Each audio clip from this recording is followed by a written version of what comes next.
Is the ceasefire done? Is the MOU dead? It's a very interesting question. To me, I think it's over. I don't want to deal with them anymore. They're scum. You know what scum is? They're scum. They're sick people. They're led by sick people. And they're vicious, violent people. And if they had a nuclear weapon, they'd use it. As far as I'm concerned, it's over. I'll speak to our negotiators. They want to negotiate. They're good people. Steve Witkoff, Jared Kushner. But they have to come back to me. As far as I'm concerned, it's just a waste of time dealing with them. They're liars. We make a deal. And if I make a deal with him, we have a deal. And he goes out, he talks. We make a deal. Everyone's agreed. No nuclear weapon. We make a deal. They go outside, talk to the press. They say, we never even talked about it. There's something wrong with them. They're cuckoo. As far as I'm concerned, it's over. Ollie, these are very strong remarks that we've just had from the president. I'm presuming that this will overshadow this meeting that is taking place, a NATO meeting.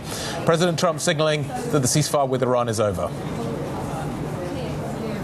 Absolutely, Guy. I mean, we were talking just moments before that press conference began about this sort of capacity for Donald Trump to kind of blow up events and sort of do unexpected things. And it came as that line, literally sort of the jaw-dropping here, that basically the United States sees the ceasefire with Iran as effectively over, that it is no longer in effect. Obviously, that's what the president said. You must always take that with a great number of caveats in terms of what it means for American policy. But as far as he's concerned, he says that there's not really any point in continuing to talk with Iran, that they've wasted his time, that he thinks that the negotiators should keep talking, they can keep talking, but as far as he sees things right now, they're not going to make any forward progress. He referred to the Iranians as scum, liars, cheaters, that the conversations keep going, but the ceasefire, as far as the United States is concerned, is over. And of course, the reason Iran comes up is because it is a point of friction between the President of the United States and the allies at NATO. The other headline, until that line dropped, was that basically the United States and Trump is still very upset with NATO. And you saw Mark Rutte there in that press conference doing the High Wire Act,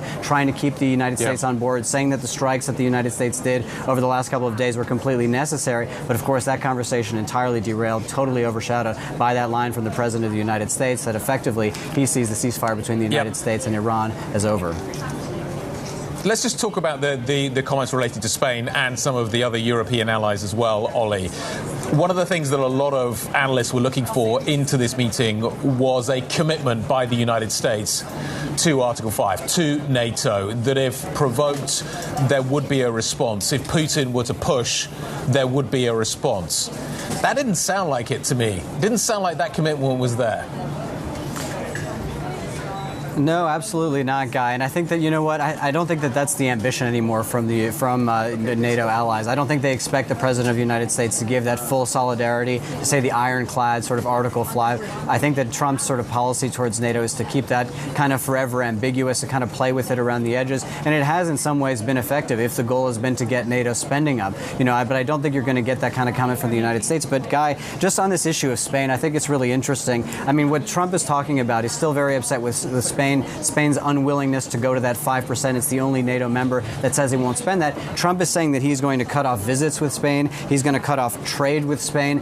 This could have huge repercussions for the European Union. The EU would be put in a sort of impossible position if the United States decided to take trade measures specifically against Spain. Of course, the EU manages all of its trade through the bloc. So if the United States were to do that, were to proceed with that, it's a threat we've had in the past from Donald Trump, but he's not effectuated it. If he does, it could blow up the entire trade deal with the European Union, that $1 trillion trade deal. I mean, there is so much to unpack from this press conference and the comments we just had from the President of the United States. Greenland is back in the conversation in a very active way, says it's still a problem. A lot of references to the Nazis and how quickly they overran Denmark, and the United States was there to take care of Greenland. They should never have given it back. And of course, Iran is sort of at the top of the agenda, but a lot to unpack there in the few minutes we heard there from Donald Trump here in Ankara, Turkey.